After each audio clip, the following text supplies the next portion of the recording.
Η θαυματουργή ίαση του τραγουδιστή Νίκου Κουρκούλη από τον καρκίνο. Ο Νίκος Κουρκούλης περί το 2002 είχε προβλήματα υγείας.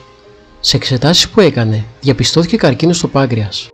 Έκανε αρκετές επαναληπτικές εξετάσεις, που όμως όλες έδειχναν το ίδιο πράγμα. Η μητέρα του έλεγε να μην ανησυχεί και ότι όλα θα πάνε καλά.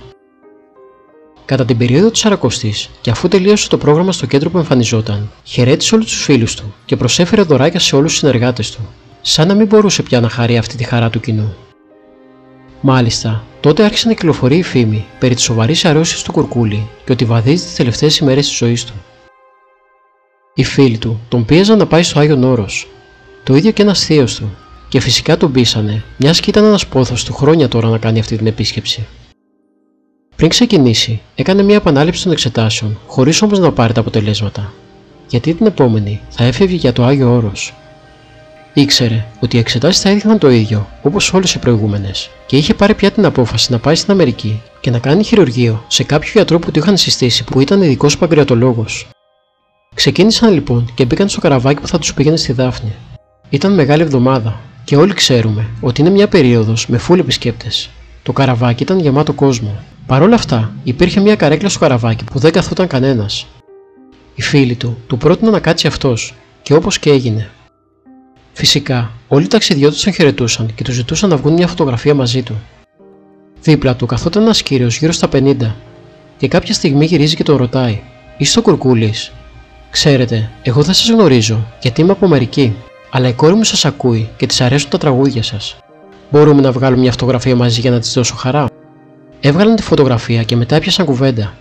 Μέσα σε όλα του είπε ο Νίκος ότι ήθελε να πάει στην Αμερική για το πρόβλημα υγείας που είχε και μάλιστα ανέφερε το όνομα του γιατρού που θα τον χειρουργούσε. Ο άλλος άνδρας έμεινε έκπληκτος, γιατί ο άνθρωπος αυτός ήταν το δεξί χέρι του συγκεκριμένου γιατρού και η μεγαλύτερη έκπληξη ήταν ότι ο ίδιος ο γιατρός καθόταν παραδίπλα. Αφού συνήλθε από την έκπληξη ο Νίκος, μίλησε και με τον γιατρό και ανταλλάξανε κάρτες για τη μετέπειτα επικοινωνία τους. Έφτασαν στη σκήτη της Αγίας Άννας και καθώς πηγαίνανε να προσκυνήσουν, κάποια στιγμή του λέει ένας γέροντας: «Έλα μαζί μου τώρα που έφυγε πολλής κόσμος, για να σε πάω να προσκυνήσεις στη ζώνη της Αγίας Άννης». Ο Νίκος ούτε που τον ήξερε τον πατήρ Σίλα και τον ακολούθησε. Μόλις έφτασαν στη ζώνη, γονάτισε ο Νίκος για να προσκυνήσει και να προσευχηθεί. Ήταν γονατιστός περίπου 1-2 λεπτά και κάποια στιγμή ένιωσε μια πολύ μεγάλη πίεση που νόμιζε ότι ήταν ένα με το πάτωμα. Αυτό τον έκανε να λιποθυμήσει και να μείνει έτσι περίπου 20 λεπτά. Μόλις συνήλθε, έβαλε τα κλάματα για αυτό που ένιωσε. Έκλαιγε για περίπου 1 ώρα.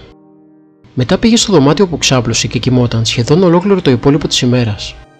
Η επιστροφή στην πόλη του συνοδευόταν από ακόμα μια έκπληξη. Άκουσε τους γιατρούς να του λένε ότι στις νέες εξετάσεις που έκαναν δεν υπήρχε τίποτα, ούτε καρκίνος, αλλά ούτε και το παραμικρό που να έδειχνε κάτι τέτοιο. Ο Νίκος Κουρκούλης, σε συνέντευξη που έδωσε στα κανάλια, ομολόγησε το θαύμα που έζησε και δήλωσε κατηγορηματικά ότι σε όλη την περίοδο της ασθένειας δεν έλαβε κανένα φάρμακο που θα προσπαθούσε να πολεμήσει ή να σταματήσει την αρρώστια του. Άγιον Όρος, 2002.